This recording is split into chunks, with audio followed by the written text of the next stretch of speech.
Inirekomenda sa Senate Blue Ribbon Committee report na isailalim sa preliminary investigation ang 6 na dati at kasalukuyang mambabatas na idinawit sa flood control scandal. Mas malamyang bersyon ito kaysa sa unang draft na pinakakasuhan ng 6 na personalidad.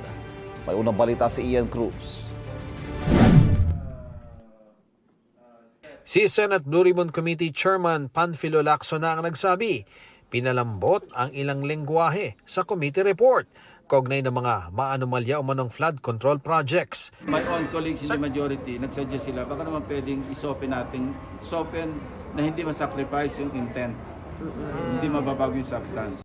Sa naunang lumabas na draft report, nakasaad na inirekomendang kasuhan sina Senador Jinggoy Estrada, Senador Joel Villanueva at Senador Francis Escudero. Pero ngayon, imbes na irekomendang kasuhan, In-specify na lang namin na instead of using the word charge, to be charged, to undergo preliminary investigation, to undergo fact-finding investigation, to undergo case build-up, yung mga ganon. Pag sinabing charge, ito yung tumama sa sensitivity ng ibang mga kasama namin na pag-charge. Pag-isipin ng mga tao, china-charge na sa korte.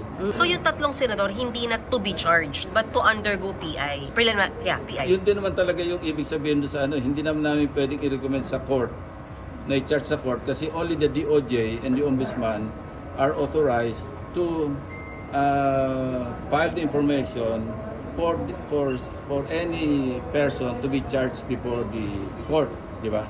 So kinorek lang namin yon. nang unang lumutang ang draft report, ilang senador ang nagsabing binabawi nila ang kanilang pirma rito.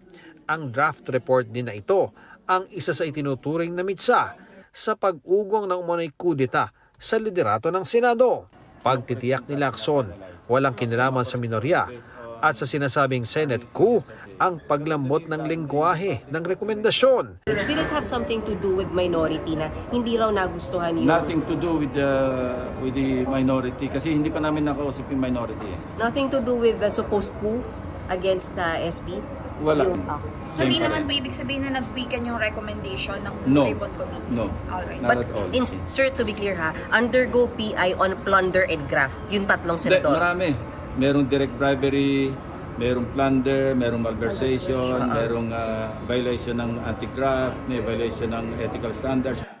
Bukod kina Escudero, Villanueva at Estrada, inirekomenda ring isailalim sa preliminary investigation sina dating Senador Bong Revilla, dating ako Bicol Party List Representative Zaldico at dating Caloocan Representative Mitch Cahayon Uy. Recommended for PI din ba, sir, si dating Speaker Romualdez? Hindi ko matandaan kung kasama siya sa Sir, si PBBM po, babalikan mo Malayo na yun. Kasi impeachable officer ang presidente eh. Na-dismiss na nga yung impeachment complaint. Tiwala raw si Lacson na makakakuha siya ng 11 lagda na kailangan para maaprubahan ang committee report. Ito ang unang balita. Ian Cruz para sa GMA Integrated News. Kapuso, huwag magpapahuli sa latest news and updates. Mag-iuna ka sa balita at mag-subscribe sa YouTube channel ng GMA Integrated News.